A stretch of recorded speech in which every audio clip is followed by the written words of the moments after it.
Hi, everybody. Welcome to OSHA-tastic and Infection Out of Control.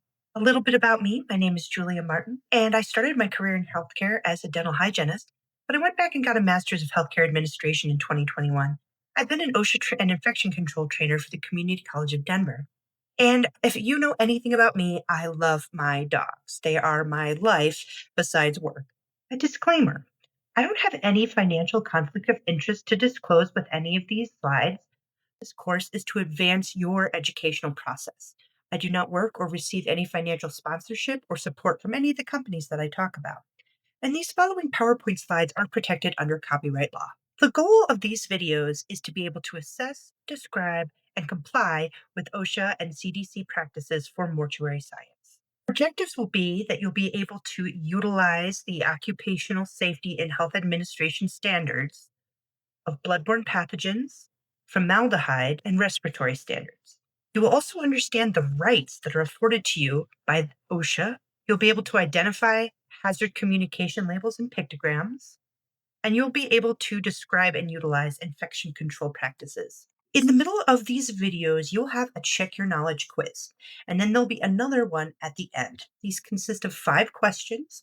You'll access them with a QR code. You are absolutely allowed to go back and scroll through the video to find the answers to the questions, and all the questions will be directly from the video information. We're going to talk today a little bit about the Environmental Protection Agency. We are going to talk a lot about the CDC and a subset of that called NEOSH.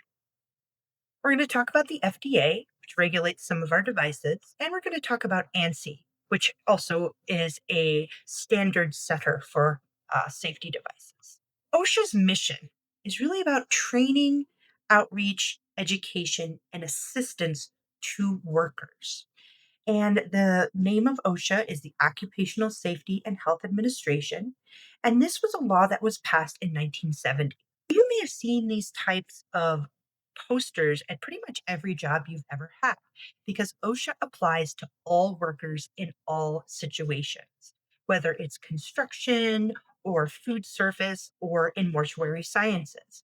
And these help show you that you are guaranteed certain rights to safety. Under federal law, you are entitled to a safe workplace. Your employer must provide a workplace free of known hazards, and you are allowed to request an OSHA inspection or have them come in and ask questions with absolutely no reprisal. What are the risks in mortuary services? Exposure to pathogens and disease. I think that's one that people think of most often. But also, there's a huge exposure to chemicals and gases.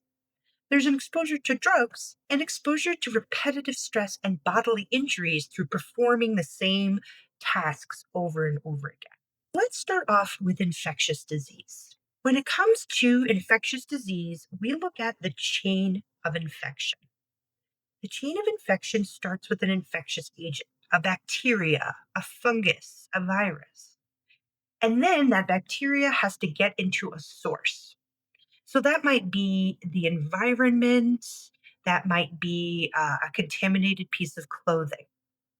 And then it has to exit from that.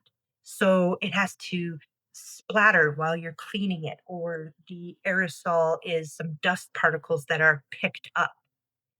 Then there's the mode of transmission. How does it get from, the environment into the person? Is it through uh, direct contact? Are you inhaling airborne particles? And then there's the portal of entry. Is it your eyes? Is it your mouth? Is it a cut on your hand?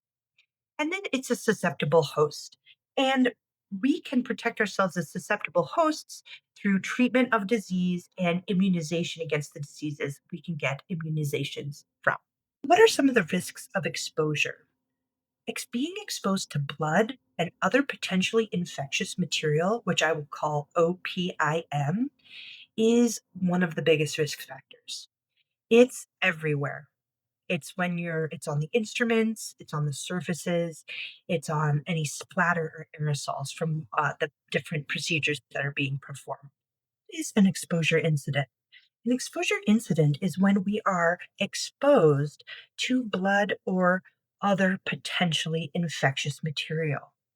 So, this might happen if we accidentally stick ourselves with the needle or a sharp instrument, unexpected bone, and that actually penetrates through into your skin. We can have droplet contact, so we have something spray into our mouth or our eyes, or we inhale airborne particles. We can also have contact if something gets into a big cut or a burn that's on our skin. What do you need to know to be safe? One of the most comprehensive rules is the OSHA bloodborne pathogen standard. And this involves making sure that everybody is trained in what bloodborne pathogens they are at risk for, what to do if you have an exposure incident to that, and how we can manage things that can cause those, like injections or sharps. Under bloodborne pathogens, there's what we call standard precautions. And these are different safety regulations and behaviors that help protect us from bloodborne pathogens. And we're going to go through each one of these. So there's a few different transmission routes. We saw that a little bit in the chain of infection, but we're really talking about a common vehicle, contact, droplet, airborne, and vector-borne, and of course, food and water. Common vehicle means that the microorganisms are transmitted by a contaminated item. So that might be something that's around the prep room, like a towel, or maybe some cotton gauze, or some linens or bandages that are used regularly. And this is when it's not properly cleaned. So whatever was on the previous is transmitted to the next contact.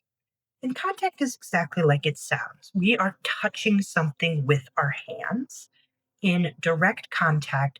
That means maybe we had a hole in our glove or we didn't put on our glove and we are directly touching something with blood or OPIM. There's also indirect contact. And that's something where you're touching a item that has been previously touched. You know, when we take our sleeve and we open the bathroom door with our sleeve because we don't want to touch it, that's because we're trying to avoid indirect contact. When it comes to healthcare and healthcare related industries like death care, the most frequent mode of transmission is contact. When it comes to vector borne, I'm talking about a other living thing, like a bug or a rat. And really, it's insects that can transmit disease, like fleas or mosquitoes. And it's diseases like malaria or dengue or plague. Those risks are very low in mortuary services, but sometimes insects are present in unattended. Lastly, there's food and waterborne. And really, food and waterborne isn't the food itself, it's feces. And then that feces gets into the oral cavity. So, cholera, E. coli, hepatitis, parasites, and other environmental contaminants. One of the main areas we have to protect ourselves is from airborne. Airborne particles you cannot see. This is dust, fine spray that has been kicked up into the air. This will float and even stay in the room. The other one that we have is droplet. Droplet is really something that you can see. It's generally blood or other OPIM that falls out onto a surface and you can visually see it. Let's go into how that connects to our different respiratory risks. So, what can generate the aerosols? Using the instruments, any pressurized expulsion from the cavity, during fluid expulsion, something sprays and gets aerosolized, or even when we are decontaminating the surfaces using cleaning materials. One of the main respiratory hazards is biological. So, can have a very specific name, bioaerosols. This is when the embalming process leads to potential inhalation of pathogens that are kicked up into the air or aerosolized. This can be those bacteria, viruses, fungi, and prions. Let's talk about some of the bacteria that we see in aerosols that can put people at risk. One of them is Streptococcus pneumoniae. So, this is the strain that can cause pneumonia, and it can get sprayed up into the air if it is present in the disease. Also, there is Mycobacterium tuberculosis. There have been several studies that regularly link embalming and mortuary worker infections to particles that are released from lungs if there is tuberculosis present. There's also methicillin resistant Staphylococcus aureus. We generally hear it as MRSA. And MRSA is another bacteria that could be present in the deceased that may have even had something to do with how they died that can be released during the procedures. One of the other main respiratory hazards is chemicals, particularly formaldehyde vapor, even though there are other chemicals that can cause vapor, like bleach and glutaraldehyde. Formaldehyde is one of the ones that has the most specific standards. And we'll talk a little bit about some of the equipment to protect us, but there's also very specific measurements that are taken to make sure that we're not exposed to too high of a concentration of formaldehyde over a long period of time. The respiratory hazard that we need to watch out for is particulates. When I'm talking about particulates, I'm really talking about dust. And during the cremation process, preparing cremains and upkeep of the chambers, workers can be exposed to airborne silica dust, which is the cause of a serious lung disease called silicosis.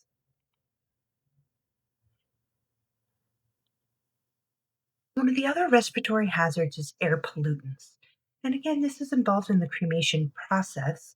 This releases carbon dioxide, even mercury from dental fillings, and volatile organic compounds.